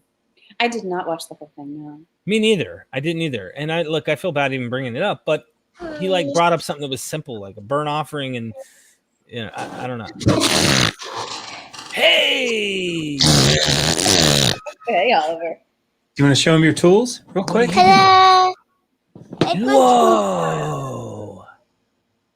Awesome! Okay, you go. Look at that hair. I asked him 4 times. Wow. Love you. It's okay, you have to listen to me. Sorry. Now you're cool. He looks like he's about to go excavate something. He's ready to go and dig up something. I don't know what were you saying though? You were saying something about the bones and whatnot. Right. So I mean, in other words, if you had a scenario where you have a very specific purpose for burying these lambs because it's part of this Passover ritual, the idea that you would just toss a couple of extra dead bodies in there of animals because you had them lying around and why dig a separate grave is that's not really how that works, right? That's very, very meaningful. And of course, this is in Egypt, so maybe it's completely different. I don't think it is. But I mean, it's hard for me that struck me as odd. Now, am I reading that completely incorrectly? Maggie, would you say? No, I don't think so. I mean, okay. In point of fact, I mean, if there was a lamb feast at some point in Avaris, whether or not the bones were charred, I still don't see how you necessarily have to tie it to this particular event, if that makes sense. Right? Absolutely. People like to eat lamb. People have meals, ceremonial meals for a lot of different reasons. And I don't necessarily understand why it would have to be that particular scenario that produced that deposit. Yeah. I think there was a lot of speculation on that documentary anyways. He was saying it could be, the could be's and the maybes and the, yeah. This is an interesting question from Constellation Pegasus. Were there any previous stories of staffs being turned into snakes that Hebrew Bible used? Or is that a common theme in Egypt that staffs are turned into snakes? I don't think off the top of my head of a staff into a snake, but the idea that inanimate objects were alive in some magical way was very common in ancient Egypt, and staffs hugely important. So they were symbols of authority. They were essential equipment for your trip to the underworld. And inanimate things are often personified in ancient Egypt. So you'll see like an ankh with little arms holding up a staff, or you'll see, sort of like a jed pillar, for instance, can be personified. It has hands and an outfit kind of thing. And of course, this idea that when you throw something, it can transform magically is common, right? There's like the famous story of the magician with the wax crocodile that he throws and it turns into a real one. Like it's, and of course, like the king's insignia, right? His cobra diadem, right? And magically, that's a real cobra at his forehead that can spit fire at his enemies and protect him. So an inanimate object, a part of someone's regalia having these magical properties and being able to transform is nothing that would have been out of keeping with Egyptian thought. Interesting. Yeah, I can't imagine how much there is going on there. So this is just pulling probably one of many things that, like we talked about earlier, with the Egyptians and those who are influenced or having common language are able to learn from the Egyptian traditions and mythologies and things, probably picking up some of this stuff. Were there ever... Go ahead. No. Please, you.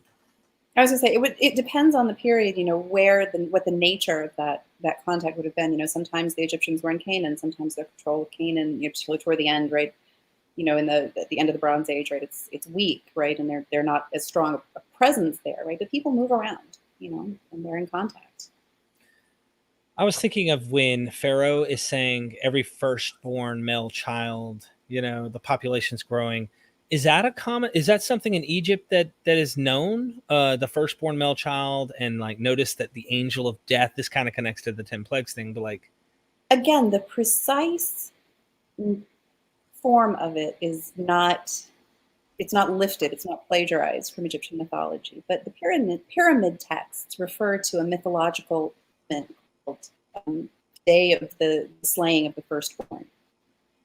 There is an idea, and we don't know anything about it beyond that, right? The fact that it's named, right? This was a concept. This was some kind of mythical thing that happened in the Egyptian mind. We don't have a story about it, but it was there. And then this idea that there were demons that could pass by at night, right? That would creep through in the night inside your house, and that you had to perform magic to get them to ignore your house, right? And move along. That is something that we have evidence for in Egyptian texts. Egyptian magical spells to keep demons from coming into your house at night are preserved, right? We have them. So they were like, magic was a big thing in Egypt, like it's a huge thing throughout the ancient Near East. Interesting. Would you like to comment on that, Dr. Josh? And then no, you can go on. She's absolutely right. I mean, it's not just at Egypt. I mean, it's magic and those sorts of things. Thinking of the story of Atrahasis, part of it is at the the flood story at the end. It's about keeping population sizes down. So you have the demon that comes through and during childbirth to snatch away babies. I mean, it's like that's sort of what could be more horrible, right? What is, if you want to talk about the worst possible thing, right? It's harm coming to children, God forbid, right? So. Wow. Powerful. Okay, the 10 plagues. We know this happened because we know this happened. Was it the result of a volcanic eruption on the island of Santorini in South Greece around 1620 to 1600? No. well, this explains why the water in the Nile turns red, and then this, and then this, and then this. Anyway, like plagues. Can we talk about the plagues? Do you have something? Can I read a quote from Hofmeier's book to sort of frame the question? So in his conclusion, Hofmeier, 1997, Israel and Egypt, he says, quote, "Similarly, the first 6 plagues in the series of the 9 neatly fit the setting of the Nile's annual inundation season, and the 7th through 9th plagues are not out of place in the Nile Valley." Yeah, no, the plagues are real. It's an amazing thing when you start, trying to correlate them with Egyptian literature themes that pop up in Egyptian mythology. And there's a handful of scholars who've kind of written on this in various places. But like, for instance, so I mean, we can run through them starting at the beginning, and I'm sure I don't remember them all in order, but there are a couple that I really like. For instance, the frogs, right? The Nile floods every year, or did before they built the high dam at Aswan. And I actually, I know a guy in Luxor he's an older man, and he remembers when the Nile used to flood. Back before the high dam went in. And I remember one day he was running errands in this giant ancient Peugeot station wagon, and he was running errands, and I rode along with him just to spend time with him. And he drove me around his village and showed me, right, like these houses weren't there originally. This was all floodland back when I was a kid. And he said, right there, you get all these like things, right, creeping up out of the water because it was wet and marshy. And so there were tons of frogs, and there were, and to the ancient Egyptians, that was not necessarily a bad thing. The ancient Egyptians had a goddess called Hecate, right, who was associated with fertility and childbirth, and she was shaped like a frog. She was shown as a frog woman. So the plague of frogs is not, it's something that kind of takes a kernel of Egyptian thought and in a way you could see it as sort of turning it on its head. The same thing with gnats, right, flying insects. For the ancient Egyptians, flies were a symbol of military valor. There's a very famous necklace with giant gold flies on it that belonged to Queen Ahotep, right at the beginning of the New Kingdom. And so flies were, they were a warrior symbol, right? Because flies never leave you alone, right? A good warrior is never going to turn away from his battle, his quarry. So the Nile turning to blood. This is something that pops up in Egyptian stories. So there is like the pessimistic literature, these tales of times when everything in Egypt had gone wrong that kind of set up, better times ahead, or set up certain people as rulers, saviors of their people. And they talk about the Nile, being red with blood. Or you also have a really amazing story. You guys know the story of the Egyptian story of the destruction of mankind? When mankind became rebellious against the gods, and God decided. You want me to take this picture down too, by the way, or? No, this is great because you can. Okay, cool. Them all, right? Awesome. The plague of boils. There was a disease that we have spells against, 1 or 2 from ancient Egypt. That describe the disease with black marks on the skin as the Canaanite illness. So the idea, right, that this of an association of a skin disease with people from the Levant is something that seems to be present in Egyptian medical magical texts. So the Nile turning to blood, right, it might have evoked in the minds of Egyptians this story when the sun god decides he wants mankind destroyed because they've become rebellious, and he sends his daughter, to do the dirty work for him. And she transforms into a raging lioness and goes to eat up all the people. And the gods kind of realize how awful this is turning out to be, and they decide they don't want mankind killed after all. And they're going to, but once you've turned a lion loose to kill everybody, it's hard to stop her. So they had to come up with a plan, and they took a bunch of beer, and they dyed it red, and they flooded the Nile Valley with beer up to like knee deep, like the middle of your shins deep. And this red beer, this lioness goddess thinks is blood, and she goes, "Oh, yum!" Right? And so she goes down like a lioness at a pool to drink up this, what she thinks is blood, and she ends up getting profoundly drunk and passing out and forgetting to finish destroying mankind. So a red Nile it has good connotations and bad connotations in Egyptian thought as well. But again, it's something that's there, right? Livestock, right? A lot of these pessimistic literature from ancient Egypt refers to livestock suffering, right? There's no one tending to the cattle, the animals are dying. Locusts, the Kadesh narrative, right? The Battle of Kadesh story compares the Hittite army to a swarm of locusts. The plague of darkness, right? If you disobey the gods in ancient Egypt, they might strike you blind, right? You swear falsely. They might cause you not to see light by day, right? They cause you to see darkness by day. And then, of course, we talked about the firstborn. So, again, was hell prevalent? Huh? Was hell something prevalent, I guess? Hail. So, no, but ancient Egypt is prone to very occasional, very violent storms. And there is a document called the Tempest Stela of Ahmose, right, that dates to that period around 1550 BC, that describes a giant storm in Egypt. And a lot of people have tried to link it to weather changes caused by the Thera eruption, right, that volcano on Santorini that you were referring to. It's not it's by no means a done deal. The stela refers to the eruption of Thera, the volcano. And it isn't really relevant except insofar as there is Egyptian literature that describes storms and their aftermath. And in fact, right, the god Seth is a storm god. He was often linked with the Canaanite storm god Baal.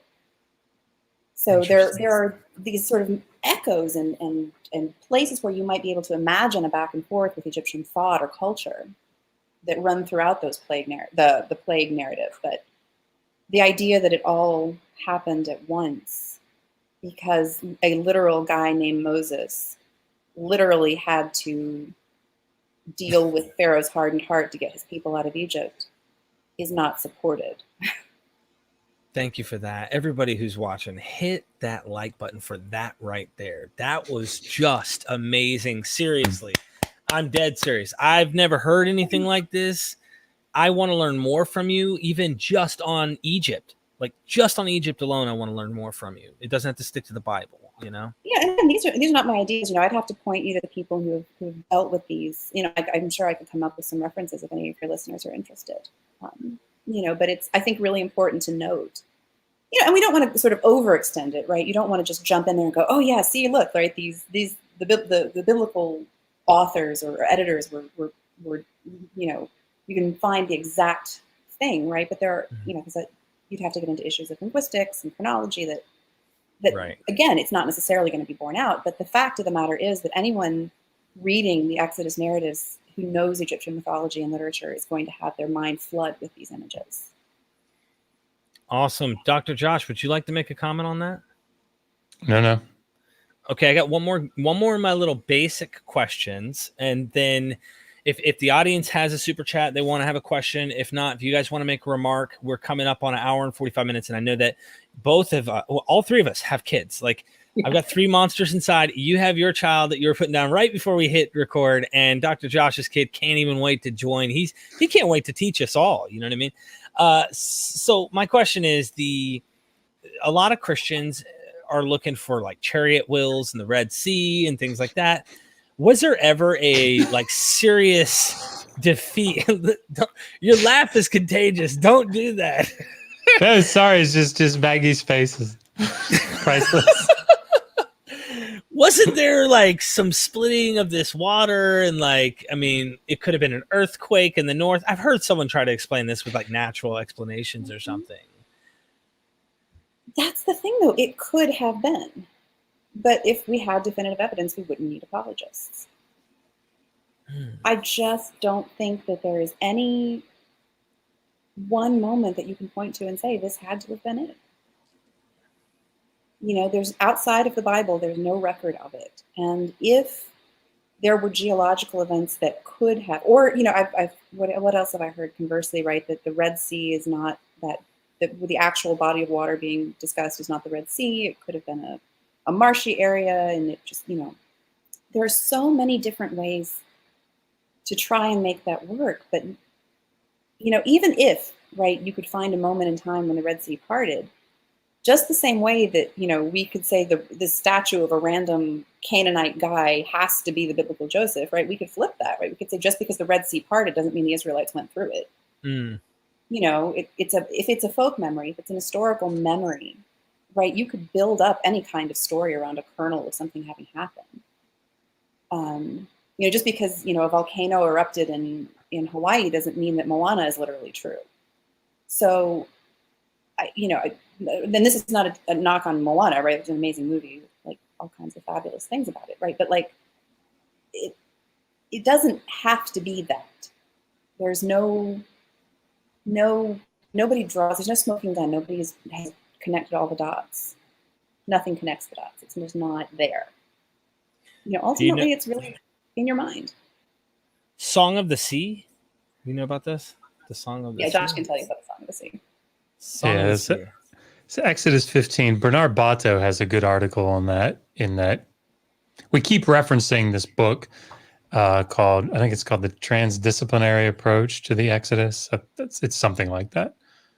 It's not an inexpensive book, but is with 2013, I think, is when the symposium, or when the conference was, where they brought together essentially all the experts on the Exodus from Egyptology, from biblical studies, scientific fields, which I tend to pass over quickly because I think looking for a natural explanation to these things is missing the point. But and those were all published in a 2015 volume, and a lot of the conferences on YouTube. I can't remember the website, the YouTube channel that has them, but like William Propp and Finkelstein and Deaver, Bato, all their lectures or all the papers are recorded. But anyway, Bernard Bato has an article in that book where he talks about the Yam Suf being like a mythological reworking to bring in this, chaos comp, the combat myth. So yeah, it's a lot of interesting things tied to the Song of the Sea, and Pharaoh being this, turned sort of into this mythological figure to draw back on that motif. And there's a New Kingdom Egyptian text called Astarte and the Sea.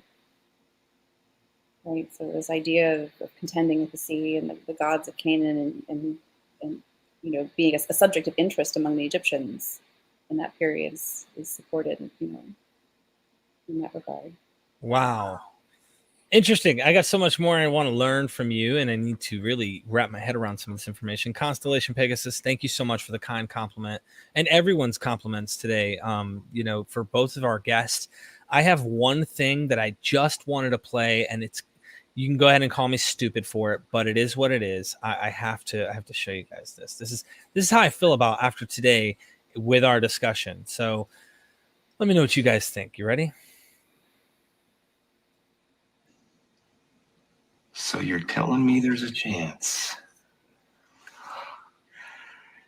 Yeah! It's so true. That's all I could think about. That's it. Oh man, that's so it. True. I had to. Everyone's seen that movie, so Yes. There's a chance, ladies and gentlemen. There's a chance. I'm just kidding. Maggie, I'm glad quick. that you didn't play like 30 seconds earlier, because that would have been awkward. Yeah, that'd have been really weird. I have to ask this in one. I want to do this in a different light. We can be critical, highly critical, but if we were to ask you and say, there was a exodus of some sort, could you give us a 30 to 1 minute, expound on it, say, if there was an exodus, this is what happened most likely, and based on everything I looked at? So you kind of come up with a story. If there was, what are the historical events that the Exodus remembers? Is that what you're asking, so to speak? Yeah, if there was a real thing that ever happened, if you were to paint the picture of what really happened before the mythology, before the story, what do you think actually happened in history if there was something there to start?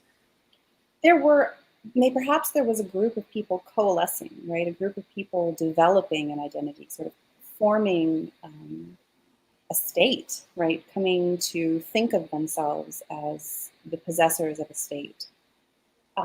But they lived in a world where Egypt was a looming presence, and Egyptian literature, Egyptian thought, Egyptian mythology, Egyptian political influence were a daily presence for their ancestors, at least, for a very long time.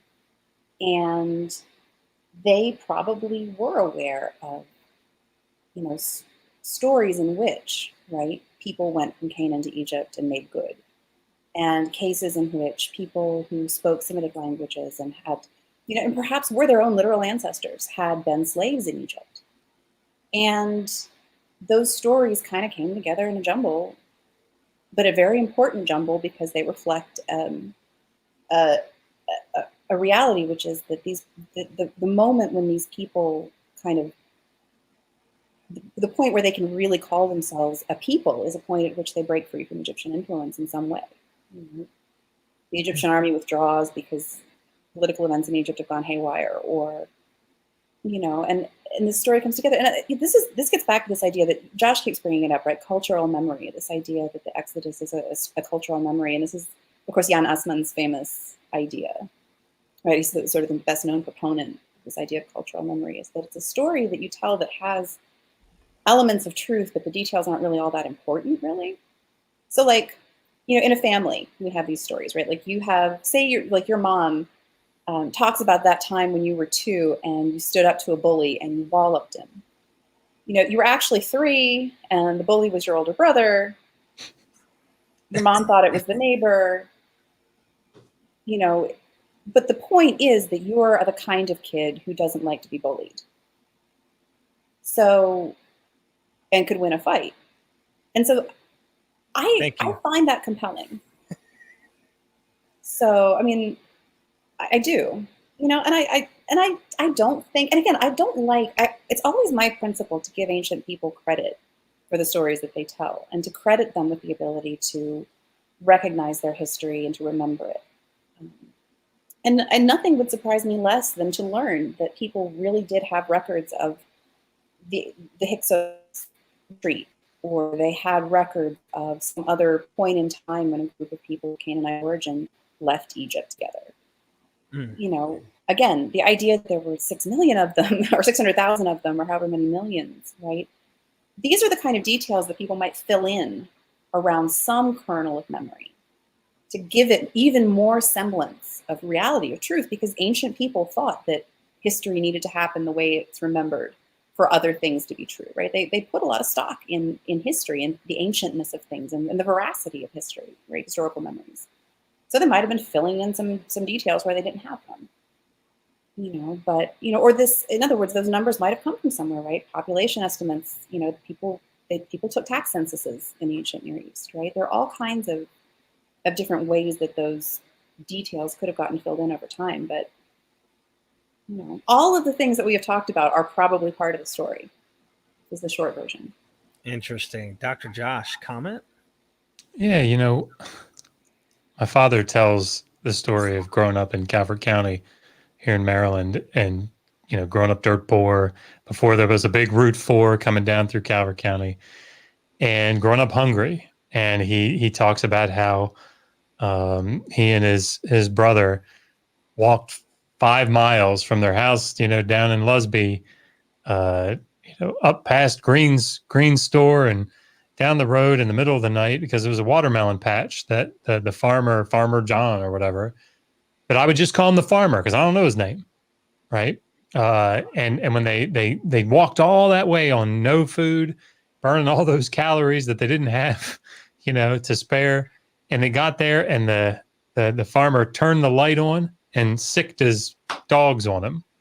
And they ran, they couldn't run back on the road because the dogs got them. So they ran through the woods and got all cut up, and they ran, the 5 miles back. That's a really cool story, right? And what's at the heart of it? At the heart of my dad growing up didn't have a lot of money and did crazy things to try to survive, right? Again, farmer's name, I don't know. Is it really 5 miles? I don't know. Was it really the next door neighbor that he went to? The point is, I'm going to tell that story to Oliver, and I've told it to Paige and Piper already, and they may tell it to their kids or their grandkids. And by the time it gets done, it's like he ran all the way up to Baltimore, on a marathon. I mean, it's like, so the point is that it's the details are not the essential part of the story. And I think this is the other thing that is really important for the Exodus. And Maggie talked about it, like the Egyptian power that had been in place in Canaan kind of fell apart. And when that happened, when there was chaos, throughout the region, it allowed these small city states to sort of branch out on their own. And this is a very common thing that happens in the ancient Near East, right? And if you just read back through biblical history, for example, when the Assyrians are strong and they're campaigning over to the west, guess what? Israel's like, I'll pay tribute. We're not really our own thing. Hey, we're subservient. We're subservient. As soon as there's turmoil over in Assyria, and the king can't campaign, they're strutting their stuff. They're not going to pay. They're throwing off the shackles. And the point is that here, allowing this Canaanite population, be it in the highlands or wherever in Canaan, to have now the freedom to establish their own, ethnic groups, their own cultural identity. So the Edomites show up, the Moabites, the Ammonites, and now here are the Israelites. And what's our story? What makes us different? What sets us apart? What's the marker, the ethnic marker that brings us all together? And the Exodus was such an important part of that. And that's why it takes hold, and it's why it's so important and so critical. And so does that diminish its importance? Of course not. I think it's something that we need to pay very close attention to, because in order to understand who the Israelites were in the first millennium, it's not relevant, in my opinion, it's not relevant to get back to the details of what actually happened or which series of events or what things are they remembering. Those are all interesting questions, but I don't know that anybody should be hanging their faith on it. Right. I think they should be saying, what is the thing that our God is powerful? Our God did this for us, overcame all these odds and separated us out as a people. And if I believe in that God, if I believe that divine entity is the one that I worship, my God's more powerful. And this is why, and I'll shut up, but this is why when we come to things like Genesis 1 and allusions to this, the combat myth, and we're looking at how Genesis 1 seems to be playing off of it and how God is, the whole point is not plagiarizing, and it's not trying to get at, what are the specific connections? Those are interesting questions. But the key is that the Israelites are saying, our God is the most powerful God. Our God is the one in whom you should be placing your faith and trust. And this is why when you come to something, and this is the last thing I'll say, when you come to something like the book of Daniel, asking the question, was it written in the 6th century, is the wrong question. The question that you should be asking is, what was the book of Daniel doing? And why was it significant? Because it was incredibly significant to those people under the pressures there of Antiochus IV Epiphanes in the 2nd century. And the reason that it meant so much is because those people used it as a means to hold on to their faith. Daniel in the lion's den, not bowing down to Nebuchadnezzar and going into the fiery furnace, all because they trusted that their God would deliver them. And guess what? It's the same deity. So just hang on a little bit longer. I know you were talking to Dr. Collins. I'm sure Daniel came up. I didn't listen to the whole thing. I'm briefly. sorry. But this is the point. The apocalyptic literature is just hang on, because it's coming. It's right around the corner. And that's what we should be focusing on, I think, is what it meant to those people, how it moved them, how it motivated them, and what it did for their faith. I'm done. Thank you. Okay, you went further than you weren't supposed to keep going, but you did. I'm telling you, this is the last question, because we've been on 2 hours, ladies. Well, hour and 58 minutes. There's 220 of you watching. Hit that like button on your way out. Thoughts on possible Habiru? Hebrew connection? I've heard the linguistic connection isn't as strong as it sounds. Either one of you? Yeah. Maggie, if you want to talk about Josh, it. Right. You need to do the language bit. So, that's very generous of you. That's true. So the Habiru are, these show up in the 2nd millennium in particular. We see them all throughout the Amarna letters. We see them up at Nuzi. But there's been this connection because Habiru sounds a lot like Ivri, Hebrew. And so people have posited, we see Habiru down in Egypt, or we see Habiru in the Amarna letters. Maybe these are the Israelites. That's not a good way to go, in my opinion. The Habiru are a specific social class that show up. They're like brigands or they can be mercenaries, but they're like the outcasts, right? They're the Davids, when he's doing his thing with the Philistines or whatever. But they're the sort of the outcasts that are outside of the establishment, and they're doing their thing. And that connection is made, of course, because again, we're looking for ways to connect this. Now, this shows up in my discussions because in Exodus 21 in the Covenant Code, you have slaves that are called Ivri, Hebrew slaves. So the question is, wait a minute, maybe the Habiru, maybe they're foreigners, usually foreigners. And so maybe these are foreign slaves that are in Exodus 21 instead of Israelite slaves. So anyway, there's a lot of discussion that's been, there's a series of articles that Meredith Klein put out back in like the 50s. And of course, you can read about it in any good Exodus commentary now. Basically, people would say, is there an etymological connection? Maybe. I remember Professor McCarter, when he talked about this, that first year in Israelite history, Syro-Pal history, it was like, there are problems with it linguistically. But even if there's an etymological connection early on, there's a difference between that and how it's used in the biblical texts. In the biblical texts, it's an ethnic group. It's the Israelites. And yeah. Anyway. Thank you, Dr. Josh. Would you like to comment on that, Dr. Bryson? Oh, we could go on all day, but like you said, I know that's, and I don't want to do that to you. Dinner, so. Well, thank you both of you for joining me here. And Dragons of Genesis, thank you for the super chat. Great show, doctors. Keep doing the Lord's work. And I ask everyone, go subscribe to Digital Hammurabi. You guys hit that bell right here. Hit all so you're notified. Yeah. They're great.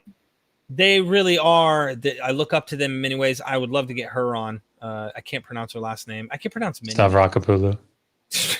Don't flex your skills on me like that, bro. Like, well, I had to practice it a lot before she came on because I was like, I am not screwing that up live. Look, I want to ask everybody real quick before we go. Obviously, hit the like button. I always repeat that because there's a reason it grows. But let us know what you think about having Dr. Maggie come on and just talk about Egyptian stories and talking about the history, what we can know about them. It might cut out a lot of pseudo information and like strange fringe concepts about Egyptian history and mummies and all that. I'm sure you know all about this stuff. So I would love to hear more from you. She was super awesome. The plague thing blew my mind because I never really knew to think like that. Well, she'll tell you exactly when the aliens built the pyramids. So it's great. See, don't get me started on the aliens. Oh, we got to have her back. Yeah, that's so funny. For sure. So thank you so much, everybody. Any final words? I really enjoyed chatting with you guys. It's fun. It's really nice to meet you, Derek. Always great to talk with you, Josh. Best to both of you and to your audience as well. You too, for real. And I thoroughly enjoyed this. Anytime I get to talk with Maggie is an amazing time. And I will say, like, the nature of this particular stream originally was supposed to be responding to IP's video. And of course, that changed. Yeah. So this wasn't as structured maybe as it could have been. I suspect that later when their joint video comes out, we may be coming back. I don't want to speak for Dr. Bryson, but maybe we'll come back on and respond very specifically. So what I took away from this, from both of you in this show today, was be cautious on taking conclusions. Be cautious about what you draw as an absolute conclusion, because when I talk to other people, or possibly, and I don't know this because I've been in conversation with Dr. Falk, I'd love to hear his position. I'd love to have him come on and present it. And, I'm very cautious on taking it, but I want to hear why an Egyptologist, someone like him, comes to a certain conclusion and hear his evidence. I'm very open-minded to there being an Exodus. I say that to say, though, be careful and cautious on just going to conclusions and be a skeptic on things. I think it's good to challenge yourself and to not just buy into something. So it's important. Yeah. And the faith, but and with the understanding that we make choices when we interpret history, and that we respect one another's choices as long as they're made in good faith and with goodwill. Yeah. heard our side, so our version. That's what we got.